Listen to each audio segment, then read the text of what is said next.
भोपाल से प्रस्तुत हैं प्रादेशिक समाचार। नमस्कार, समाचारों के साथ मैं जितेंद्र रघुवंशी। पहले मुख्य समाचार। मुख्यमंत्री शिवराज सिंह चौहान ने आगामी त्योहारों के दौरान सार्वजनिक आयोजन न करने की अपील की। प्रदेश में कोरोना के 1000 से अधिक नए मामले सामने आए। कुल संक्रमितों की संख्या 42,000 हुई। राज्य में स्वतंत्रता दिवस समारोह कोविड-19 के दिशा निर्देशों के अनुरूप मनाने की तैयारी। राष्ट्रपति पूर्व संध्या पर आज राष्ट्र को करेंगे संबोधित। और प्रदेश के छिंदवाड़ा, बैतूल सहित 8 जिलों में भारी बारिश की चेतावनी। अब समाचार विस्तार से। मुख्यमंत्री शिवराज सिंह चौहान ने आगामी दिनों में गणेश उत्सव और मुहर्रम जैसे त्योहारों में किसी तरह का सार्वजनिक आयोजन और समागम न करने की अपील की है। उन्होंने अधिकारियों को इस तरह के आयोजन न होने देने के निर्देश दिए हैं। उन्होंने कल कोरोना समीक्षा बैठक में कहा कि कहीं भी मूर्तियों और ताजियों को निर्माण हो रहा हो तो उस पर तत्काल रोक लगाई जाए। मुख्यमंत्री ने लोगों से धार्मिक कार्यक्रम घर में ही करने की अपील की। उन्होंने बताया कि प्रदेश में कोरोना से स्वस्थ होने की दर 74.7% हो गई है और इसे बेहतर बनाने के लिए प्रभावी उपाय किए जा रहे हैं। श्री चौहान ने राजगढ़ और सीधी जिले की स्थिति की समीक्षा की। बैठक में बताया गया कि अब प्रदेश में प्रतिदिन 20,000 से ज़्यादा टेस्ट किए जा रहे हैं। प्रदेश में कल कोरोना के 1000 से ज़्यादा मामले सामने आए हैं और कुल मामलों की संख्या 42,000 से अधिक हो गई है। अब तक 32,000 लोग स्वस्थ हो चुके हैं और करीब 9,700 सक्रिय मामले हैं। इंदौर में 188 नए मामले सामने आए हैं। वहीं राजधानी भोपाल में 110 नए संक्रमित मिले हैं। जबलपुर में कल 93 नए मामले सामने आए हैं। वहीं 50 लोग बीमारी से स्वस्थ हुए। एक कोरोना मरीज की मृत्यु भी हो गई। जबलपुर कलेक्टर भरत यादव ने कोरोना संक्रमण के मामलों में वृद्धि को देखते हुए खासतौर पर वृद्ध व्यक्तियों के लिए विशेष शारीरिक जांच कराने के आदेश दिए हैं। उन्होंने कहा कि कोरोना के अलावा बुजुर्गों की हर तरह की जांच अस्पतालों में की जानी चाहिए। ग्वालियर में 76 नए मामले सामने आए और इस समय जिले में करीब 700 सक्रिय मामले हैं। खंडवा जिले में 9, छिंदवाड़ा, झाबुआ, मंडला में 3 और मुरैना में 23, दमोह में 7, नीमच में 8 नए संक्रमित सामने आए हैं। होशंगाबाद में कोरोना की रोकथाम के उपायों के साथ ही संक्रमित मरीजों को कोविड सेंटर पर बेहतर सुविधाएं उपलब्ध कराने की पहल की गई है। उन्हें पौष्टिक आहार और आयुष काढ़ा के साथ ही मनोरंजन की सुविधाएं भी दी गई हैं। प्रधानमंत्री नरेंद्र मोदी ने कहा है कि सरकार का यह प्रयास है कि कर प्रणाली को पारदर्शी और परेशान न करने वाली बनाया जाए। कल वीडियो कॉन्फ्रेंस के जरिए पारदर्शी कराधान ईमानदार का सम्मान पोर्टल को जारी करते हुए उन्होंने कहा कि ईमानदार करदाताओं की राष्ट्र निर्माण में महत्वपूर्ण भूमिका है। श्री मोदी ने कहा कि सरकार ईमानदार करदाताओं का सम्मान करेगी और उन्हें परेशान नहीं होना पड़ेगा। उन्होंने कहा कि सरकारी कर्मचारियों में कुशलता और सत्यनिष्ठा को सम्मानित किया जाएगा। साथ ही प्रधानमंत्री ने कहा कि प्रौद्योगिकी व्यक्तिगत जांच पड़ताल का स्थान लेगी। उन्होंने कहा कि इस वर्ष 25 सितंबर से करदाताओं और अधिकारियों के बीच आमने सामने की मुलाकात अनिवार्य नहीं रहेगी। श्री मोदी ने कहा कि कर दरों में काफ़ी कमी की गई है। सरकार की विवाद से विश्वास योजना का उल्लेख करते हुए प्रधानमंत्री ने कहा कि इस योजना का लक्ष्य ज़्यादातर मामलों को कोर्ट के बाहर सुलझाना है। प्रधानमंत्री ने कहा कि इस योजना के अंतर्गत अब तक 3 करोड़ से ज़्यादा मामले सुलझाए जा चुके हैं।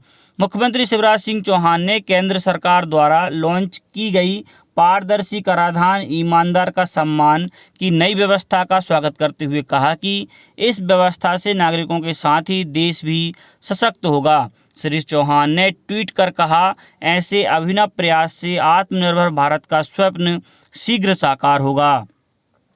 राष्ट्र कल अपना 74वां स्वतंत्रता दिवस मनाएगा। इस अवसर पर आयोजित होने वाले समारोह को ध्यान में रखते हुए देश भर में व्यापक तैयारियां की गई हैं। प्रदेश की राजधानी भोपाल में मुख्य समारोह लाल परेड मैदान पर कोरोना के निर्देशों के पालन के साथ आयोजित किया जाएगा। जिलों में भी कार्यक्रम की तैयारियां की जा रही है। वहीं कल दिल्ली के ऐतिहासिक लाल किले में स्वतंत्रता दिवस समारोह के अभ्यास की फुल ड्रेस रिहर्सल की गई। कोविड-19 महामारी से उत्पन्न स्थितियों को ध्यान में रखते हुए दिल्ली पुलिस ने आमंत्रित लोगों से लाल किला परिसर में समारोह के दौरान केंद्रीय गृह और स्वास्थ्य मंत्रालयों द्वारा जारी दिशा निर्देशों को पूरी तरह पालन करने को कहा है। राष्ट्रपति रामनाथ कोविंद 74वें स्वतंत्रता दिवस की पूर्व संध्या पर आज राष्ट्र को संबोधित करेंगे। यह संबोधन हिंदी में शाम 7 बजे से आकाशवाणी के सभी नेटवर्क और दूरदर्शन के सभी चैनलों पर प्रसारित किया जाएगा। हिंदी प्रसारण के बाद अंग्रेजी भाषा में इसका प्रसारण होगा। आज शाम के प्रादेशिक समाचारों का प्रसारण राष्ट्रपति के संबोधन के तुरंत बाद होगा। आकाशवाणी से राष्ट्रपति के संबोधन का क्षेत्रीय भाषाओं में क्षेत्रीय नेटवर्क पर रात 9:30 बजे से प्रसारण किया जाएगा। राष्ट्रपति के संबोधन का दूरदर्शन पर हिंदी और अंग्रेजी में प्रसारण के बाद दूरदर्शन के क्षेत्रीय चैनल क्षेत्रीय भाषाओं में इसका प्रसारण करेंगे। केंद्रीय पर्यटन और संस्कृति राज्य मंत्री प्रहलाद पटेल ने दमोह संसदीय क्षेत्र की कोपरा मध्यम सिंचाई परियोजना के कार्य को शुरू करने के लिए आवश्यक औपचारिकताएं शीघ्र पूर्ण करने के संबंध में राज्य के जल संसाधन मंत्री तुलसी सिलावट को पत्र लिखा है।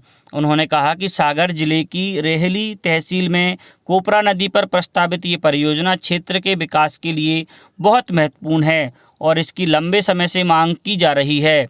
उन्होंने परियोजना से प्रभावित वन भूमि के बदले में राजस्व भूमि स्थानांतरित करने का प्रस्ताव सरकार को शीघ्र भेजने का अनुरोध किया है।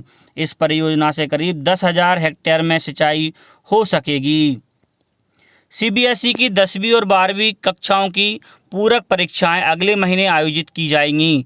इसके साथ ही 12वीं के विद्यार्थियों को नतीजे सुधारने के लिए वैकल्पिक परीक्षा भी अगले महीने होगी। नियमित विद्यार्थियों से अपने स्कूलों से संपर्क करने और प्राइवेट विद्यार्थियों से बोर्ड की वेबसाइट पर दी गई लिंक के माध्यम से आवेदन करने को कहा गया है। सीबीएसई ने कहा है कि परीक्षा की तारीख जल्द ही घोषित कर दी जाएगी। अब बात मौसम की। समूचे मध्य प्रदेश में मानसून सक्रिय है। राजधानी भोपाल सहित प्रदेश के अधिकांश जिलों में कहीं तेज तो कहीं हल्की बारिश हुई। सतना, पन्ना, सिंगरौली में 13-13 सेंटीमीटर, अनूपपुर, कक्कीवाड़ा, नयपुर और अजयगढ़ 8-8, कटनी, बेहर, भाबरा में 7-7 और इछावर, थांदला और रानापुर 6-6 सेंटीमीटर बारिश रिकॉर्ड की गई। मौसम विभाग ने आज छिंदवाड़ा, बैतूल, हरदा, खंडवा, अलीराजपुर, झाबुआ और धार जिलों में अति भारी बारिश की चेतावनी दी गई है।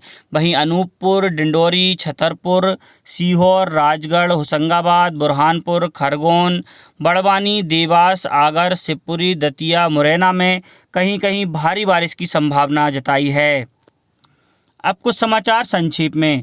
संस्कृति और जनसंपर्क विभाग के प्रमुख सचिव शिव शेखर शुक्ला ने कल ओमकारेश्वर का दौरा कर स्वीकृत कार्यों की तैयारियों का जायजा लिया और आदि शंकराचार्य की प्रतिमा स्थापना के लिए निर्धारित स्थल को भी देखा।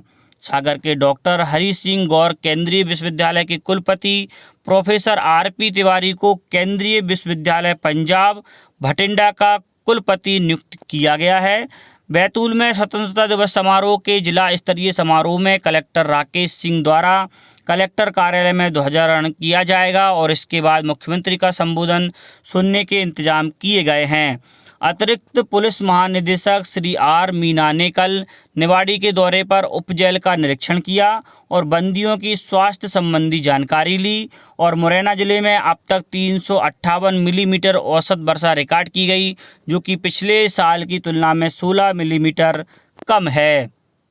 अंत में मुख्य समाचार एक बार फिर।